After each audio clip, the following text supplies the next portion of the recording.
But we're going to get you started with some MLB Price Check. Good morning to our panel consisting of DraftKings contributors, Matt Meiselman and RotoWire's Erik Halterman. Gentlemen, which players do you like for tonight's MLB slate at these price ranges? So let's start at pitcher, $8,000 or higher. Erik, lead us off. Yeah, we got a really interesting pitching landscape tonight. There's some names I like that are much cheaper, like might consider a Zach Thompson, JT Brubaker, Alek Manoah. Among the more expensive bracket, a lot of question marks. If Blake Snell hadn't been sick lately and I knew that he was going deep, I would consider a flyer on him, considering he gets to host the Rockies. But I'm interested in Alex Cobb, actually. I think he's more expensive than you'd expect, but I think that might mean fewer people turn to him. He's all the way up at 9,800. But he's been a lot better than his 4.60 ERA suggests this season. Pretty much all the ERA estimators unanimously agree about that. FIP has him a full 2 runs better at 2.58. Among pitchers who have thrown at least 60 innings this season, he's third highest in ground ball rate at 58.4%, one spot ahead of famed ground ball artist Dallas Keuchel. He also has the highest strikeout rate among those pitchers who have gotten ground balls at least 50% of the time, up at 27.3%. So that combination of not allowing much contact and keeping that contact on the ground should lead to a much better result than he's gotten so far, especially because he also is walking guys at a below average clip. So he's doing pretty much everything right, just hasn't gotten rewarded for it yet. Had some shaky starts recently, allowing 5 or more earned runs in 3 out of 4 starts in June, but he dominated the Orioles his last time out. So I think I like him a lot here, and I like him a lot in really most of his matchups, even though that ERA might say otherwise. All right, Matt. So who you dropping some change on there in the pitching department?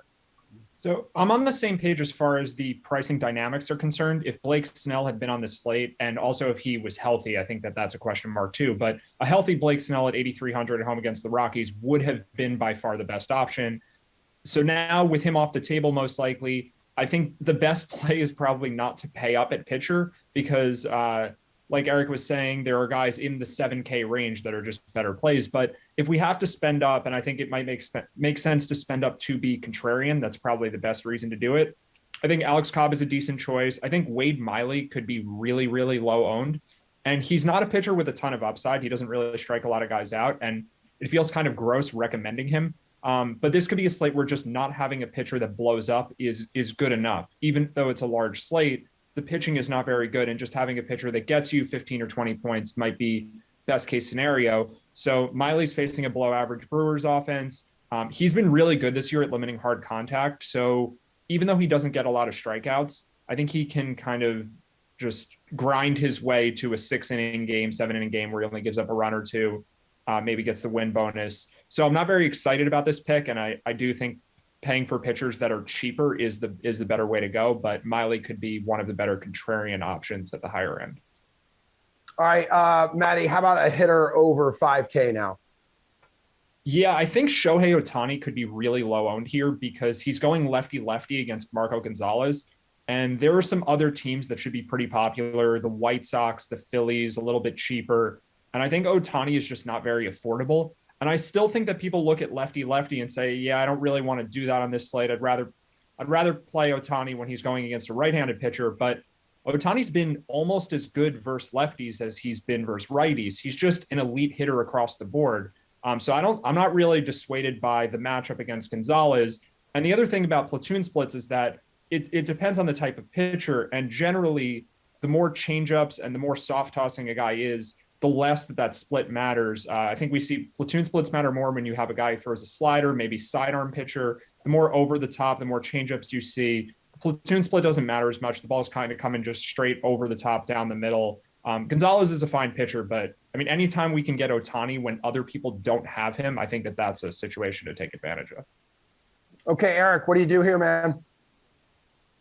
Yeah, I like Matt Olson at 5,400. Sometimes it's pretty simple. He's the 9th most expensive first baseman. He's the 2nd highest scoring first baseman. That already tells us he's a good value. We'd have to look for reasons why we'd expect him to be lower scoring than usual today, and I think I'd expect him to be higher scoring than usual today. He'll get the platoon advantage against Jordan Lyles, who's exactly the type of pitcher I want to pick on with my power hitters. He gives up a lot of contact, just an 18.5% strikeout rate, and a lot of that contact is in the air. He gets ground balls at just a 35% clip. So very much the type of pitcher that I would expect to see some homers against. And Matt Olson gives a ton of homers. And, he's got as much power as ever this season. 13.8% barrel rate is about a tick above where he was over his first 5 seasons combined. But more interestingly, he's dramatically cut his strikeout rate. It sat at 31.4% last year. He's cut it almost in half to 16.5% this season. So he's suddenly this all-around force at the plate, giving him a 283 average, which is pretty close to backed up by a 273 expected batting average. So he's a guy who I'm thinking of as in an entirely new tier this year after he was that low average, high power slugger the last few seasons.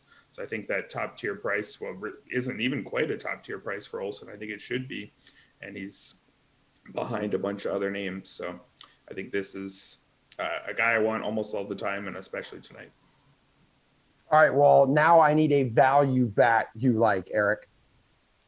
I will cheat and give you 2. And that's because I really want to pick on the Tigers rookie righty Matt Manning, who has plenty of potential, but he's just not ready yet. I'm not really sure what he's doing in the majors. Had an 8.07 ERA and 7 AAA starts, but they promoted him anyway, and he's technically better. 7.94 ERA. Congrats to him through his first 4 MLB starts. But getting a strikeout rate of just 7.4% just shows that he's nowhere near where he needs to be to start putting major league hitters away. So I'm interested in a couple of rookie outfielders for the Twins who will get the platoon advantage against him. Alex Kirlov at 3,800 and Trevor Larnach at 2,800. Kirlov, he's priced more because he is the better prospect. They have very similar numbers, actually. 265 average with a 444 slugging for Kirlov, and 262 average with a 440 slugging percentage for Larnach. Kirlov, though, has really exciting expected stats. He's underperforming his expected batting average by about 50 points and his expected slugging by over 150 points. His 316 XBA and 599 expected slugging suggests that he's already hitting the ball like some of the best sluggers in the game. And he really was a very highly rated prospect, expected to hit for both power and average. So I'm interested in him, especially until his results catch up to those expected numbers. I think we're going to keep seeing bargains on him. Larnach, on the other hand, isn't quite the same prospect. He does have strikeout issues. He's striking out more than 30% of the time this year, but he has enough power and a good enough eye to make up for that, especially at a sub 3,000 price against, again, a pitcher who's striking out 7.4% of opposing batters and has an ERA around 8.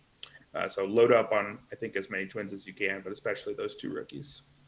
Matt, how about some wood in the value department? So I think for cash games, the obvious spots are probably the Twins and then also the Phillies going into Fenway against Garrett Richards.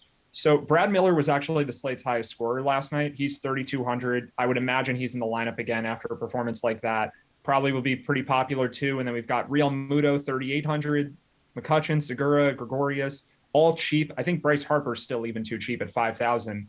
But for GPPs, this is going to be a very chalky spot, I would have to imagine. So for a value pivot, I'm looking to the Yankees going into Houston against Jake Odorizzi, who might be a somewhat popular choice because of the Yankees' struggles recently and also what we've talked about, just the lack of high-end pitching options on this slate.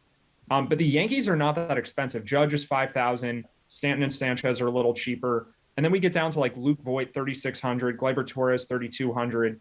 I still think the Yankees are underpriced. And at some point, maybe they don't make it all the way back and win the division. Maybe they don't even make the playoffs, but the Yankees will turn it around offensively. These hitters are just too talented. And we saw them put up a bunch of runs on the Mariners a couple nights ago. But these prices, I think, are well too low. And I also don't see them getting that much ownership. So I think this is one of my favorite spots to attack on the slate. All right, let's bring it home here over on the DK Sportsbook. Matt, what is your favorite bet of the night around Major League Baseball? Talk to me. So I'm kind of looking at this afternoon game. The Cubs lineup has been different day to day because they've been dealing with a lot of injuries lately.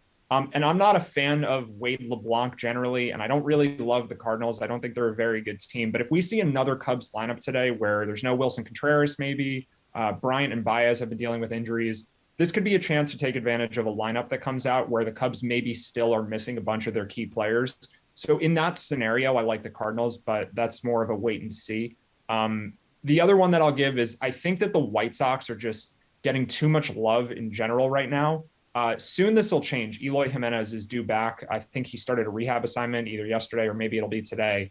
But in the for the time being, this team has a couple good hitters: Jose Abreu, Tim Anderson, and after that, it's a bunch of known names. And I think maybe there's a couple average hitters there, but a lot of bad ones too. So I kind of like the Orioles. I'm a little tentative to say that. I just think the White Sox, generally speaking, are an overrated team right now until they get healthier. Okay, Eric, how about you, man? I'm liking the Phillies at plus 110 over the Red Sox, and I don't think that's because I'm still mentally processing the fact that I saw Brad Miller hit 3 home runs at Wrigley last night. I'm still not really sure what that, means for the fabric of reality. But I think that nobody really should be underdogs against Garrett Richards these days. He's one of the pitchers who's admitted to struggling in the post-sticky stuff crackdown era, and you can see that in his numbers. His last 5 starts, he has a 7.89 ERA, which is backed by a 7.70 FIP, a WHIP well over 2, just 11 strikeouts against 10 walks. Again, that's a strikeout rate of just 9.5% over those 5 starts. So he does not look like a major league pitcher right now. And I wouldn't try to sell you snake oil with Vince Velasquez. He is not all that good either, but he is at least, a 5th starter type, 4.50 ERA, 4.89 FIP on the season, gets an above average strikeout rate by a bit, 25.2%, but far too many walks, not enough ground outs. So he's not particularly good, but you don't have to be particularly good to be a lot better than the current version of Garrett Richards. And the Phillies offense has actually outperformed the Red Sox since the start of June. The Phillies rank 8th in the league by WRC plus, and the Red Sox rank 19th. So you get the hotter offense going against, one of the weakest pitchers in the league these days. I think the Phillies should probably actually be favorites in this one, and instead they're slight underdogs.